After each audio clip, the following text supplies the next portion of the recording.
Hi friends, ஆதி பாரதி சீரியலை பற்றி தான் நம்ம இந்த வீடியோக்குள்ளே நம்ம பார்க்க போகிறோம். வாங்க நம்ம வீடியோக்குள்ளே போகலாம். பாரதி தான் காட்டுறாங்க. பாரதி கிட்ட வந்து துரை வந்து வம்பு இழுத்துட்டு இருக்கவும் அப்போ உடனே வந்து அங்கே மனம் வராங்க. டேய் எதுக்கிட்ட எங்கள் அக்கா கிட்ட வம்பு இழுத்துட்டு இருக்கிற அப்படின்னு சொல்லி கேட்டுட்டு இருக்கும்போதே உடனே பாரதி வந்து தடுக்கிறாங்க. மன்னனை கொஞ்சம் அமைதியாரு அப்படின்னு சொல்லும் போது, இங்கே பாரு, என்னை பற்றி யாருன்னு அவனுக்கு தெரியாது, ஒழுங்கு மரியாதையாக நான் யாருன்னு அவங்ககிட்ட சொல்லி வை அப்படின்னு சொல்லிட்டு போகவும் உடனே மனம் வந்து கேட்டுட்டு இருக்கிறாங்க. என்னக்கா அவன் இந்த மாதிரிக்கு பேசிட்டு இருக்கிறான், நீ அமைதியாக இருக்கிற, இவன் யார் அப்படின்னு சொல்லி கேட்டுட்டு இருக்கவும் உடனே வந்து அவங்க பாரதி வந்து சொல்லிட்டு இருக்கிறாங்க, இது வேற யாரும் கிடையாது, வாசுவோட தம்பி தான் அப்படிங்கிறாங்க. அது கேட்டதுமே மனம் வந்து அதிர்ச்சி அடைகிறாங்க. என்னக்கா நீ சொல்கிற, நீ சொல்கிறது என்னால் நம்பவே முடியல அப்படின்னு மனம் சொல்லிட்டு இருக்கவும் வேறு என்ன பண்ணுறதுக்கு அப்படின்னு சொல்லி வந்து அவங்க பாரதி சொல்லிட்டு இருக்கும்போது, அக்கா இவனெல்லாம் வந்து இங்கே வைக்கக்கூடாது, இவனெல்லாம் இங்கேருந்து அடிச்சு பற்றணும் அப்படின்னு சொல்லும் போது அப்போ வந்து பாரதி சொல்கிறாங்க, இப்போ நம்ம ஏதாவது செய்ய போய் இவன் போய் ஆதிக்கிட்ட போய் எல்லா உண்மையும் சொல்லிட்டோம்னா அப்புறமா ஆதியோட உயிருக்கே ஆபத்தாயிரும், அதனால தான் நான் எதுவுமே பண்ண முடியாமல் நான் அமைதியாக இருக்கிறேன் அப்படிங்கவோ நம்ம கொஞ்சம் பொறுமையாக தான் இருக்கணும் பணம் அப்படிங்கும்போது, என்னக்கா பண்ணுறதுக்கு, உனக்கு மட்டும் ஏன் தான் இந்த மாதிரிலாம் அடுத்தடுத்து பிரச்சனை வந்துட்டே இருக்குதா தெரியல அப்படின்னு வந்து மனம் வந்து சொல்லிட்டு இருக்கவும் சரி அதெல்லாம் நான் பார்த்துக்கிட்டது அப்படிங்கிறாங்க. அடுத்ததாக பார்த்தோம்னா வந்து வீட்டுக்கு வரவும் அப்போ இங்கே வந்து மித்ராவை தான் காட்டுறாங்க. மித்ரா வந்து ரொம்பவே எரிச்சலோடு இருந்துட்டு இருக்கிறாங்க. ஏன் தான் அந்த ஆதி இந்த மாதிரிலாம் பண்ணிட்டு இருக்காரோ தெரியல. அந்த மனவுக்கு இந்த மாதிரிக்கு வந்து கேட்ரிங்கில் பெரிய ஒரு ஆர்டரே எடுத்து கொடுத்துருக்கிறாரு. அவனை எப்படியாவது வந்து அபிகிட்ட இருந்து பிரிக்கணும்னு சொல்லி நம்ம ஒரு முடிவு எடுத்தோம்னா, ஆனால் ஆதி என்னன்னா அவனை பெரிய ஆளாக ஆகியிருக்கிறாரு அப்படின்னு சொல்லிட்டு எரிச்சலோடு இருந்துட்டு இருக்கவும் அடுத்து பாரதி வீட்டுக்கு வராங்க. அப்போ வந்து குழந்தைங்க எல்லாமே வந்து பாட்டிக்கிட்ட வந்து சொல்லிட்டு இருக்கிறாங்க, பாட்டி நம்ம சினிமாவுக்கு போய் எவ்வளோ நாள் ஆச்சுது, நம்ம படம் பார்க்க போகலாம் அப்படின்னு சொல்லி கேட்டுட்டு இருக்கவும் உடனே வந்து பாட்டியும் சொல்கிறாங்க, ஆமாடா நீ சொல்கிறது கரெக்டு தான் அப்படிங்கும்போது அப்போ உடனே பாரதி வந்து சொல்லிட்டு இருக்கிறாங்க, என்ன பேசிகிட்டு இருக்கிறீங்க அப்படிங்கவும், இல்லைம்மா நம்ம படத்துக்கு போய் எவ்வளோ நாள் ஆச்சுது அப்படின்னு சொல்லிட்டு இருக்கும்போது, அதுதானா நம்ம வீட்டிலே நான் உங்களுக்கு படம் போட்டு காட்டுது அப்படின்னு சொல்லவும் உடனே வந்து பசங்களும் சரி அப்படின்ட்டு வராங்க. அடுத்து பார்த்தோம்னா அவங்களுக்கு படத்தை போட்டு அவங்க காட்டிட்டு இருக்கும்போது உடனே வந்து பாட்டி எல்லாருமே வராங்க.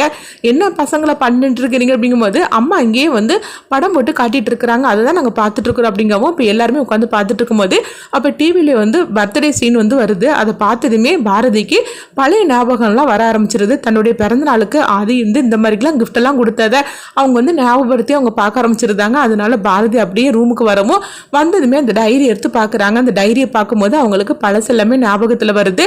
அப்போ தன்னுடைய பிறந்த நாள் அன்னைக்கு ஆதி என்னெல்லாம் கிஃப்ட் கொடுத்தாரு அப்படின்னு சொல்லிக்கிட்டு ஒவ்வொன்றையும் அவங்க நினச்சிட்டு இருக்கிறாங்க. இந்த 5 வருஷமா ஆதி நீங்கள் எனக்கு எந்த கிஃப்ட்டுமே கொடுக்கலையே, நாளைக்கு என்னுடைய பிறந்தநாள், அப்போ உங்களுக்கு என்னை பற்றி ஞாபகம் இருக்குமா அப்படின்னு சொல்லி அவங்க கேட்டு ஃபீல் பண்ணி அவங்க அழுதுகிட்டு இருக்கவும் அந்த நேரம் கரெக்டாக அங்கே மீனா வந்துருந்தாங்க. மீனா வந்ததுமே, என்னாச்சு பாரதி, நான் அப்பமே இருந்து உங்களை கவனிச்சுக்கிட்டு தான் இருக்கிறேன், டிவி பார்த்துட்டு இருந்தீங்க, அப்போ அவங்க வந்து பிறந்தநாள் சீன் வந்தது, அதை பார்த்ததுமே வந்து இங்கே தனியாக வந்துக்கிட்டு எதையும் நினச்சி ஃபீல் பண்ணி அழுதுகிட்டு இருக்கிறீங்க, என்னாச்சு அப்படின்னு மீனா கேட்டுட்டு இருக்கும்போது, அதெல்லாம் ஒன்றும் இல்லை அப்படிங்கிறாங்க. இல்லை நீங்கள் வந்து உங்கள் கணவரை பற்றி நினச்சி தானே நீங்கள் அழுதுகிட்டு இருக்கிறீங்க அப்படின்னு மீனா கேட்டுட்டு இருக்கவும் உடனே பாரதி சொல்கிறாங்க, அப்படிலாம் எதுவும் இல்லை அப்படிங்கிறாங்க. இல்லை பாரதி, என்ன தான் நீங்கள் வெளியே வந்து சிரித்து பேசிக்கிட்டு இருந்தாலும் சரி தான், ஆனால் உங்கள் மனசுக்குள்ளுக்கு உங்கள் கணவர் பற்றி தான் நீங்கள் நினச்சிக்கிட்டே இருக்கிறது எனக்கு நல்லாவே தெரியுது. அந்த பிறந்தநாள் சீன் வந்ததுமே உங்களுடைய பிறந்தநாள்லாம் வந்து ஞாபகத்துக்கு வந்துருச்சுதா, அதனால உங்கள் கணவர் பற்றி உங்களுக்கு ஞாபகம் வந்துருச்சுது, அதனால தான் நீங்கள் எந்திரிச்சு வந்தீங்க அப்படின்னு சொல்லவும் உங்களுடைய ஃபீலிங் வந்து எனக்கு புரியதான் செய்யுது. நான் சொல்கிறது கேளுங்க, உங்கள் கணவர் எங்கே இருக்காங்கன்னு சொல்லி என்கிட்ட சொல்லுங்கள், நானே வந்து கண்டுபிடிச்சி கொடுக்குறேன் அப்படிங்கும்போது அப்போ பாரதி வந்து சொல்கிறாங்க, தயவு செய்து நீங்கள் அதை மட்டும் நீங்கள் கேட்டு என்னை வந்து தொந்தரவு பண்ணாதீங்க அப்படின்னு சொல்லவும் உடனே வந்து மீனாவும், நம்ம எவ்வளோ தான் கேட்டாலும் சரி தான், ஆனால் வந்து சொல்லவே மாட்டுக்கிறாள், அதே மாதிரிக்கு ஆதியோட மனைவி யாருன்னு சொல்லிக்கிட்டு அதையாவது கண்டுபிடிக்கலன்னு சொன்னால் அதுவும் கண்டுபிடிக்க முடிய மாட்டேங்குது, என்ன தான் பண்ணுறதுக்கோ தெரியலன்னு சொல்லிட்டு மீனா வந்து அங்கேருந்து கிளம்பி போகவும் அப்போ பாரதி வந்து நினைக்கிறாங்க, நாளைக்கு நம்மளுடைய பிறந்தநாள், அதனால ஆதிக்கு நம்மளை பற்றி ஞாபகம் வருமா அப்படின்னு சொல்லி அவங்க நினச்சிட்டு இருக்கவும் அடுத்து பார்த்தோம்னா பசங்க எல்லாருமே வந்து படம் பார்த்துட்டு வந்துருந்தாங்க. அப்போ வந்து சரி தூங்குங்க அப்படின்னு சொல்லிட்டு அவங்க தூங்க வச்சுட்டு இருக்கவும் அப்போ மணியை வந்து பார்த்துட்டு இருக்கிறாங்க. மணி வந்து 12 ஆகிறதுக்கு இன்னும் கொஞ்ச நேரம் தான் இருக்குது. அப்போ எல்லாருமே படுத்துறவும் அப்போ வந்து பாரதி மட்டும் படுக்காமல் அவங்க முழிச்சே உட்காந்துருக்குறாங்க. அப்போ கரெக்டாக மணி 12 அடிக்கவும் அப்போ வந்து கதவு தட்டுற சவுண்டு கேட்குது. உடனே வந்து பாரதி, என்னது கதவு தட்டுற சவுண்டு கேட்குது, யார் அப்படின்னு சொல்லிக்கிட்டு அவங்க வந்து கதவை திறந்து பார்க்குறாங்க. பார்த்ததுமே ஆதி அங்கே வந்து நின்றுட்டுருக்குறாங்க. உங்களுக்கு என்னுடைய பிறந்தநாள் வாழ்த்துக்கள் அப்படின்னு சொல்லவும் இதுக்கிட்டதுமே பாரதிக்கு வந்து சந்தோஷத்துக்கு அளவே இல்லாமல் இருந்துட்டுருக்குறாங்க. என்னுடைய பிறந்தநாள்னு சொல்லிட்டு உங்களுக்கு எப்படி தெரியும் அப்படின்னு சொல்லி கேட்கும்போது, எனக்கு தெரியாதா என்ன உங்களுக்கு பிறந்தநாள் எப்போன்னு சொல்லிட்டு அப்படிங்கவோ இதுக்கிட்டதுமே பாரதி வந்து அதிர்ச்சி அடைகிறாங்க. அதுதான் நீங்கள் தான் ஆஃபீஸில் தானே வேலை பார்த்துட்டு இருக்கிறீங்க, உங்களுடைய ரெசியூமை பற்றி எனக்கு எல்லாமே தெரியும், அதனால தான் உங்கள் பிறந்தநாளுக்கு வந்து நான் வாழ்த்துக்கள் சொல்கிறேன் அப்படின்னு சொல்லவும் இதை கேட்டதுமே வந்து பாரதி வந்து ரொம்பவே சந்தோஷப்பட ஆரம்பிச்சிருந்தாங்க.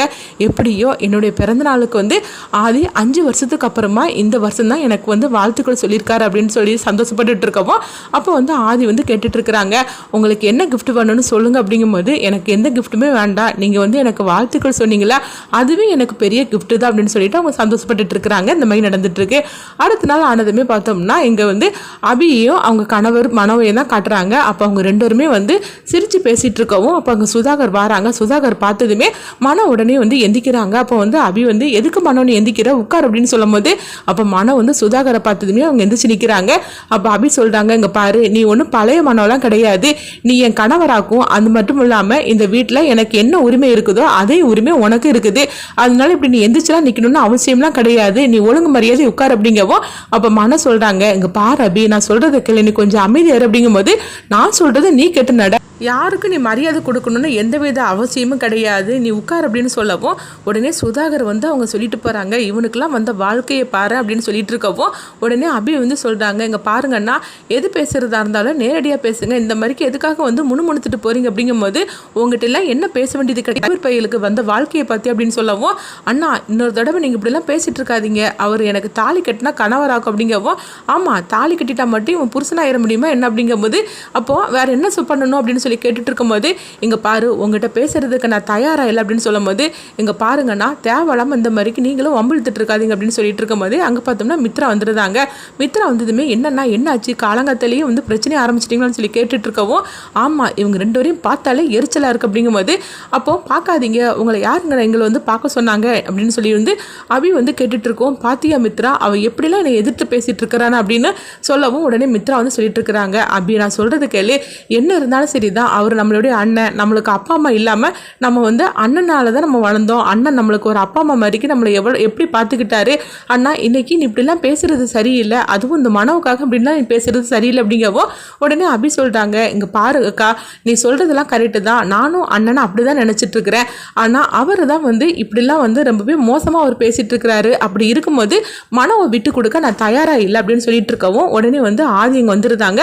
அப்போ பாரதியும் வரவும் உடனே ஆதி வந்து கேட்டுட்டு இருக்கிறாங்க, என்ன அபி என்னாச்சு அப்படிங்கும்போது வழக்கம் போல பிரச்சனை தான் பண்ணிட்டு இருக்காரு அப்படின்னு சொல்லிட்டு இருக்கவோ உடனே வந்து ஆதி வந்து சுதாகர்கிட்ட சொல்றாங்க, இங்க பாருங்க எதுக்காக தேவையில்லாம பிரச்சனை பண்ணிட்டு இருக்கிறீங்க, அவ வாழ்க்கையை அவ தேர்ந்தெடுத்தாச்சுது, அது மட்டும் இல்லாம மனம் வந்து மோசமானவங்களாம் கிடையாது, அவன்கிட்ட வசதி மட்டும் தான் இல்லையே தவிர மற்றபடி அவனை மாதிரிக்கு ஒரு மாப்பிள்ளையே நீங்க எங்க தேடினாலும் கண்டுபிடிச்சிருக்க முடியாது, எதுக்காக நீங்க இந்த மாதிரிக்கு பேசிட்டு இருக்கிறீங்க, அது மட்டும் இல்லாம அவனுக்கு ஒரு கேட்டரிங்ல நல்ல ஒரு ஜாப்பை எடுத்து கொடுத்துருக்கிறேன், அதை வச்சு அவன் வந்து கண்டிப்பா முன்னேறிடுவான்னு எனக்கு நல்லாவே நம்பிக்கை இருக்குது, அதனால அவன் அப்படியே நல்லபடியாக பார்த்துக்கிடுவான் அப்படின்னு சொல்லும்போது உடனே சுதாகர் வந்து சொல்கிறாங்க, அங்கே பாருங்க ஆதி அவள் என் தங்கச்சி, அவள் வாழ்க்கையை எப்படிலாம் அமைச்சு கொடுக்கணும்னு சொல்லிட்டு நான் கனவு கண்டிருப்பேன், ஆனால் இன்னைக்கு இது எல்லாமே வந்து தொலைச்சிட்டு வந்து நின்றுட்டு இருக்காள் அப்படிங்கும்போது இங்கே பாருன்னா நான் ஒன்றும் என் வாழ்க்கையை தொலைச்சிக்கிட்டுலாம் வந்து நின்றுட்டு இருக்கல, நான் நல்லா தான் வாழ்ந்துக்கிட்டு இருப்பேன், நல்லா தான் வாழ்ந்தும் காட்டுவேன், அதனால என் வாழ்க்கையில நீ தலையிடாமல் இருந்தாலே போறோம் அப்படின்னு சொல்லிட்டு இருக்கவோ ஆமாம் இவகிட்டலாம் என்ன பேச்சு வேண்டி கிடக்குது அப்படின்னு சொல்லிட்டு சுதாகர் வந்து எரிச்சலோடு அங்கேருந்து கிளம்பி போகவும் அப்போ வந்து ஆதிக்கிட்ட வந்து அவங்க அபி வந்து சொல்லிட்டு இருக்கிறாங்க, பாருங்க மாமா காலையிலேயே அவர் தான் வம்பிழுத்துட்டு இருக்காரு அப்படிங்கவும் சரி அபி நீ கொஞ்சம் அமைதியாரு அப்படிங்கிறாங்க. அடுத்துதான் அந்த கதை என்ன மாதிரி கொண்டுட்டு போறாங்கன்னு சொல்லி வெயிட் பண்ணி பார்க்கலாம்.